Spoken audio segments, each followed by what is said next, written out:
We move now to developments in Zambia, where copper is increasingly being viewed as one of the most strategic commodities of the global energy transition. For Zambia specifically, which is Africa's second largest copper producer, this presents a rather significant opportunity to boost export earnings, attract investment, and strengthen public finances. But for Zambian economist Kelvin Chisanga, high copper prices alone do not automatically translate into lower living costs or improved welfare for the citizens of Zambia. He says the key challenge is ensuring that mining revenues are channeled into productive investments, the type of investments that create jobs and broaden economic opportunities beyond mining. He joins us now. A very good evening to you, Calvin. Good to have you with us on Africa in Business. Thank you so much. Good evening to you as well. I mean, looking at Zambia here, the country is Africa's second largest copper producer. But to try and paint the picture, what is the scale of copper's importance to Zambia? Thank you so much for that question. We understand pretty very well that Zambia's economy is centered on mining, and copper is a main predominant items that we basically get from the mining interplay. And obviously, we understand pretty very well that copper accounts for approximately 75% of Zambia's export.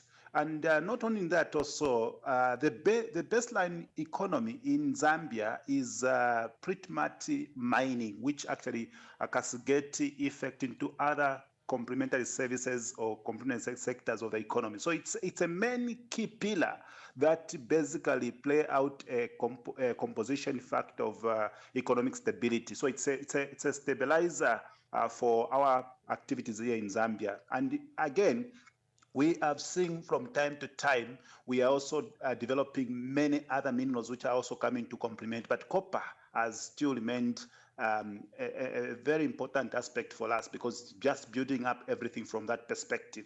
And how significant is the current copper market for Zambia's economic outlook?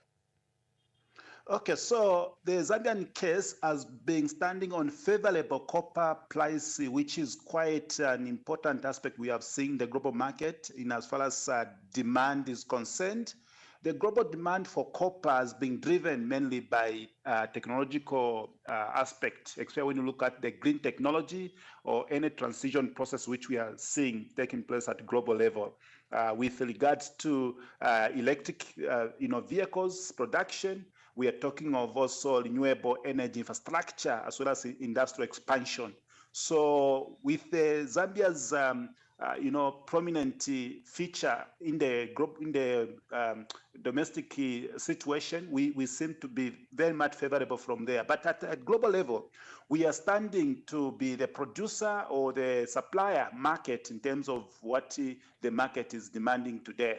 And much to this also, on the continent of Africa, we are talking of about being a second producer in the continent, meaning we have an opportunity to have a conventional public sector support through copper. And even when we look at the tax basket, copper plays a critical role. When copper is performing very well in the Zambian case, it means even the local currency kwacha will perform quite relatively very well. So it's a strong balance for what we do in terms of economic growth, in terms of attracting more business interplay and the investment activities as well. So copper has been proven to be an important commodity for Zambia to drive many economic aspects, including even aspects to do with social welfare, education, health, even supporting other complementary sectors such as agriculture and tourism from that perspective as well.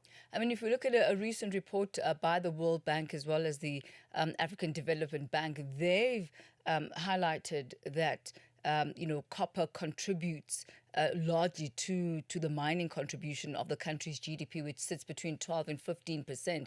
But you've made a really interesting observation in a statement. You said the high copper prices alone don't necessarily translate to lower living costs or revenues that need to be channeled into productive investments that can create jobs. So your proposition is that even though, Zambia is the second largest producer of copper on the continent, that it's such a huge contributor to the country's GDP and, over around 70 or so percent of the export market, that this is not necessarily translating into people's day-to-day lives. Break this down for us.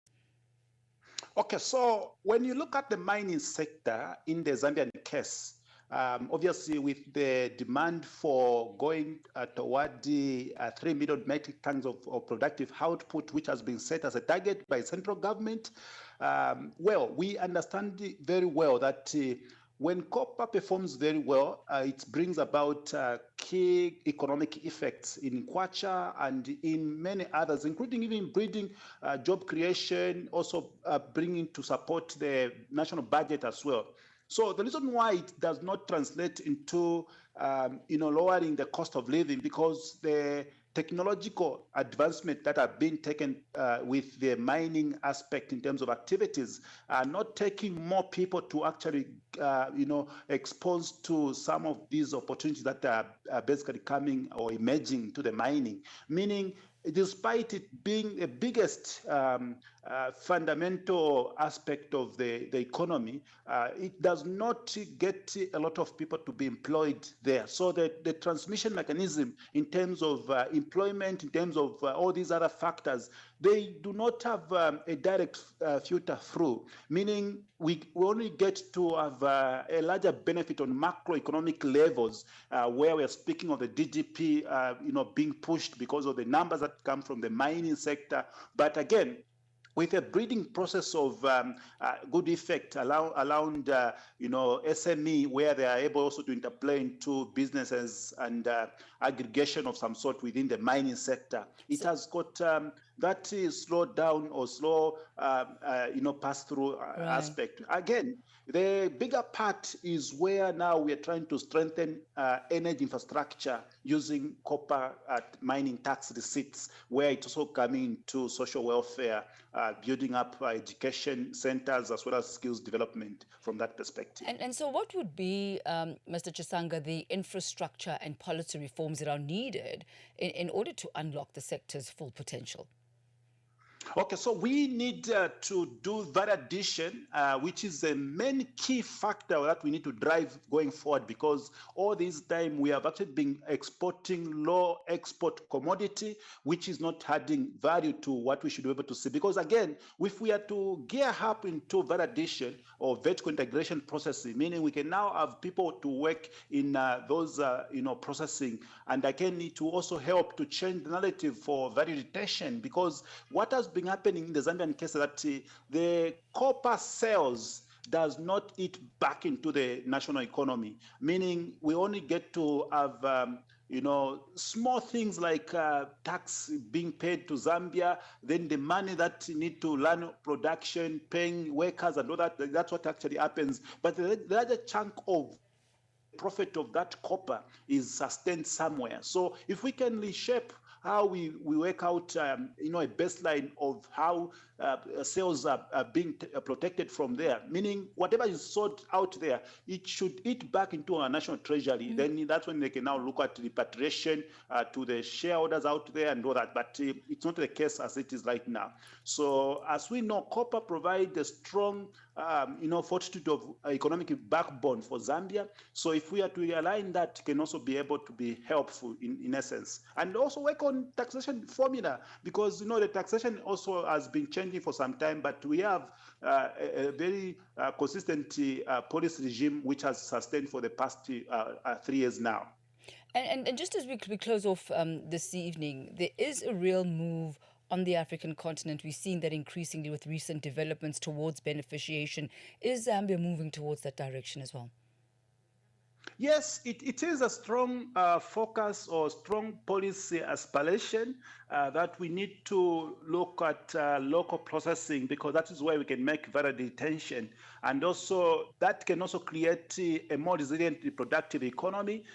Much to this also, I think we need also to look at diversification of mineral resources, which is also something that Zambia is looking to cultivate. Right. So there are quite a number of elements that we are looking at strategically in terms of trying to put things in perspective. So the copper gain today is also giving shape to different other models of national development agenda. Mr. Kelvin Chisanga, economist, thank you so much for taking us through the impact of copper on the Zambian economy. My pleasure. Thank you, sir. Thank you He so takes much. us to exactly 26 minutes after 6 p.m. Central African time.